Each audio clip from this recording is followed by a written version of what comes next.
Hey guys, welcome back to the channel. In front of me, I have the list of the 30 men who are in contention to win this year's FIFA Ballon d'Or in October. One of these guys will take home the most prestigious individual trophy in the history of football.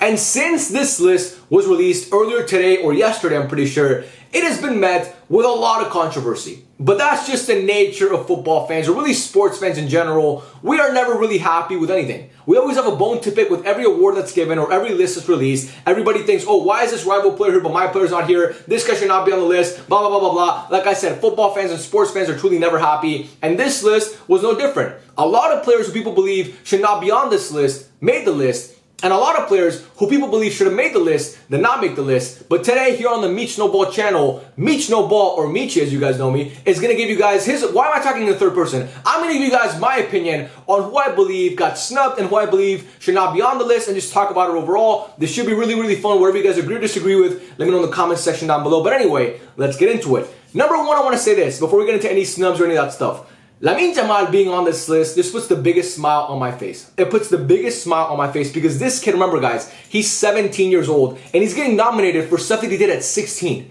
Because obviously it's about last season. Last season Lamine Yamal was 16. For the Euros, for most of the Euros and for the whole season, for the Barca season, he was 16 years old. The fact that he's getting nominated at 16 is fucking crazy. Again, the most prestigious individual award in the history of football. And Lamine Yamal is already a nominee. I believe Lamine Yamal, if Barca can have the trophy cabinet to back it up, he will win multiple of these awards in the next 5 years. That's how good I believe he is.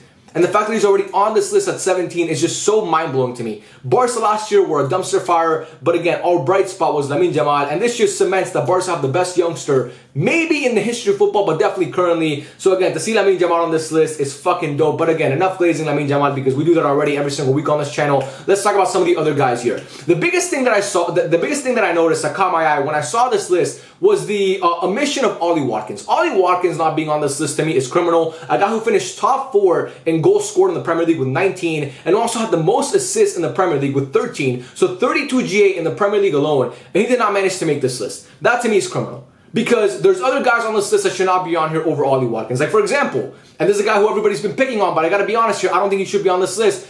Lamine, I understand he had a hat-trick in the Europa League, and that's obviously amazing. That's huge. And he won more trophies than Ollie Watkins because Aston Villa did not win a trophy, and Atalanta won the Europa League, obviously, and put an end to Bayer Leverkusen's undefeated reign. So again, I understand how important that is. And Lamine was really, really good at AFCON, and he had a really, really good Coppa Italia campaign as well. But to me, again, they put too much emphasis on these tournaments, bro. On these tournaments, like, I mean, the season has to matter for something. And unless you had an overwhelming tournament run like Messi had back in 2022 in the World Cup, it should not, like, you should not put that above and like a really, really good league season. And Ollie Watkins had an amazing league season. I mean, the season that he had for Aston Villa, again, he's not playing for Arsenal or Man City or Liverpool. He's playing for Aston Villa. And what he did, I think he should have been on this list. Definitely over Lookman. He should have been on this list over Lookman, in my opinion. And you can even argue over Dovbyk. I mean, Dovbyk made this list, and again, he won trophy list last year. He was a Pichichi in La Liga, but he won trophy list last year as well. And for me, if you ask me who had a better season, Dovbyk or Ollie Watkins, I would lean towards Ollie Watkins. And I also believe Ollie Watkins is a better player, but that's besides the point. But again, to me, Ollie Watkins not being on this list was criminal. The other thing that I noticed when I saw this list is there's 4 Arsenal players on here. Odegaard, Saliba, Declan Rice, and Bukayo Saka. I'm fine with Saka being on this list. I think he's that good and he had an amazing Euro campaign. I think Saka should be on this list. I'm okay with William Saliba being on this list as well because, again, he had such a good season and was so good at the Euros. I'm fine with that.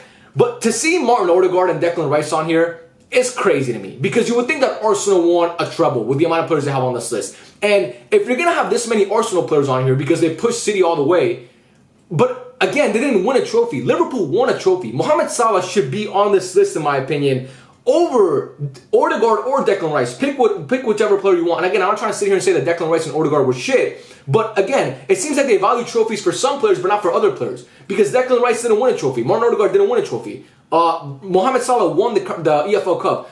You can even argue Virgil van Dijk should be on here. You can even argue Alexis McAllister should be on here. Trent, I know he missed a lot of the season, but when he played, he was fucking amazing. You could argue he should have been on here instead of some of these Arsenal players because, again, they won a trophy and Arsenal did not win a trophy. And you don't get a trophy for pushing City all the way. Ask Liverpool about that. Liverpool never got a trophy for that shit. Okay? So again, for me to see, again, I'm not trying to sit here and say that Arsenal or like Arsenal fans are gonna be like, oh bro, you're picking on us. You had a really, really good season. You should not have 4 players nominated for the Ballon d'Or. 4 Arsenal players is crazy to me for a team that did not win a single trophy. Liverpool, they should have some representation on here because, again, like I said, Virgil van Dijk, Mohamed Salah. I mean, Mohamed Salah quietly had, last season he made the list and he should have made the list. This season he didn't make the list and he should have made the list. He had just under 40 J in all comps last year for Liverpool. And I understand he fell off a little bit when he came back from AFCON, which he tends to do a lot actually. But still, like, he's been really, really good. Really, really good. So, again, for me, Mohamed Salah should 100% be on this list. Or any Liverpool player over any of these, over one of those two Arsenal players for me. The other thing that people are talking about is Rodrigo. Rodrigo did not make the list. Rodrigo had just under 30 GA in all comps, a guy who obviously scored important goals for Real Madrid against City, and who obviously was a guy who was part of that Madrid team that won everything. I mean, Madrid have the most nominees out of any team here because obviously they won the UCL and they won their league. So again, Rodrigo did not make the list.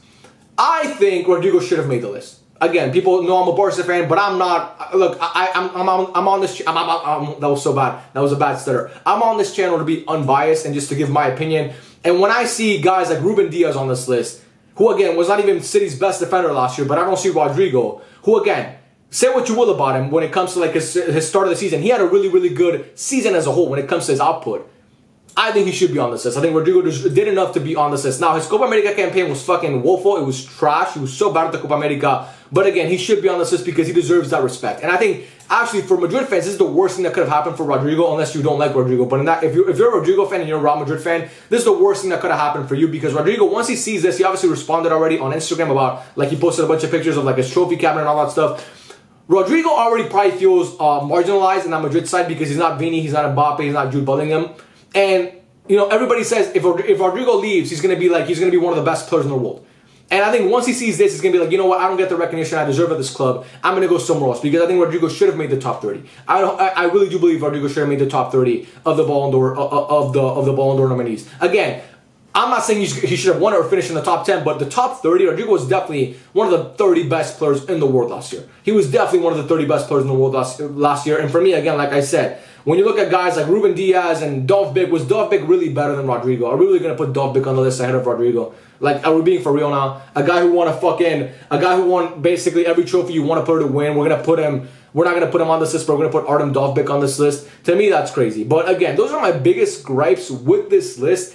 Jamal Musiala, you could argue, should have been on here, but Bayern underachieved so much when it comes to trophies that, again, I don't think, you know, when it comes to a player, I think he was maybe snubbed, but again, the trophies are just really not there. But again, you have Cole Palmer on this list, who I think he should be rightfully on this list. I'm not picking out Cole Palmer because he was so overwhelming last year for Chelsea. But again, he didn't come close to winning a fucking trophy last year. He didn't come close. Actually, no, they did come close. They lost in the EFL Cup final, actually. But again, like, he didn't win a trophy. You know, he didn't win a trophy. So for me, again, I don't know where the criteria is here sometimes because you have a bunch of Arsenal players who, again, none of those guys won a single trophy, but they have 4 nominees. But then Liverpool win a trophy, but they don't have a single guy on here, including their best player, in my opinion, in Bukayo Saka and Mohamed Salah, who's still world class in my opinion.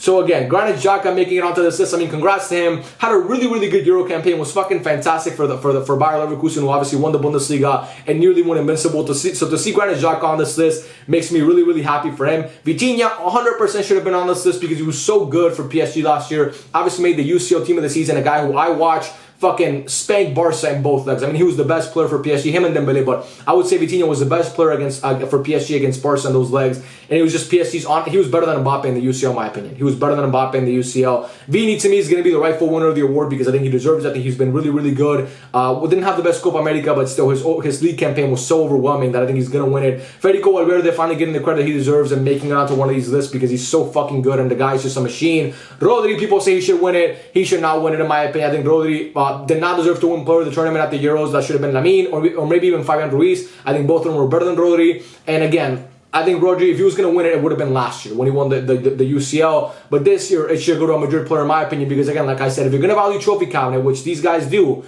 when you're winning the UCL and you're winning obviously the league in the fashion that they did, it's pretty impressive. Lautaro Martinez makes it onto the list. Oh yeah, let's talk about Emi Martinez because Emiliano Martinez obviously teammates with Ollie Watkins, but he won a trophy because he won the Copa America with Argentina, of course. People always like to shit on Emi and say, how does he make it onto this list? The PR is crazy. I'm sorry if I spit, by the way, if you guys saw that. That was kind of gross. But anyway, besides, I don't know why I brought attention to it. Now you guys are probably going to rewind and look at it. But anyway, Emiliano Martinez always gets like, he gets called like a PR merchant. I think Emiliano Martinez, I think he was the best goalkeeper in the world last year. No.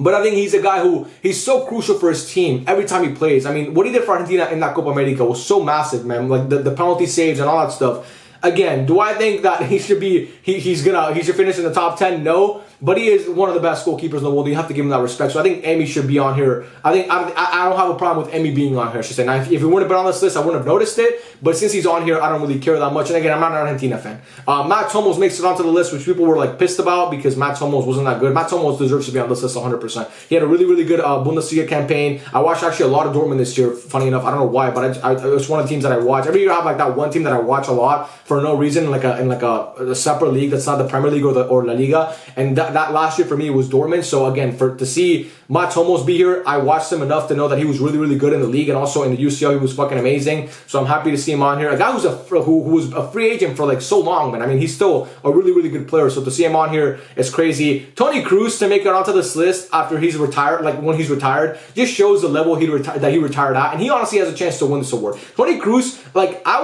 wouldn't like if they come out and say, if they open up the envelope and they say Toni Kroos is the winner of the Ballon d'Or, I would not be shocked. I think he was that good last year, but again, he's not going to win it. But to see him on this list after he retired is fucking crazy. But yeah, man, to me, I think a Real Madrid player, is going to take home the award this year. But I think Ollie Watkins should have been on here. You can make an argument Jamal Musiala should have been on here. No disrespect to Adam Al-Lukman or Artem Dovbik, but I think those guys just kind of got in just like...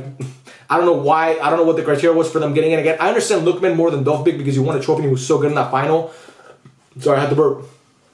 But I think that Ollie Watkins should be on here. I think Mohamed Salah should have been on here. And yeah, the 4 Arsenal players is fucking crazy. But yeah, man, those are just my thoughts on the list. You guys can let me know what you think in the comments section down below. I love every single one of you. Thank you so much for watching. And I will catch you guys on the next video. Peace out.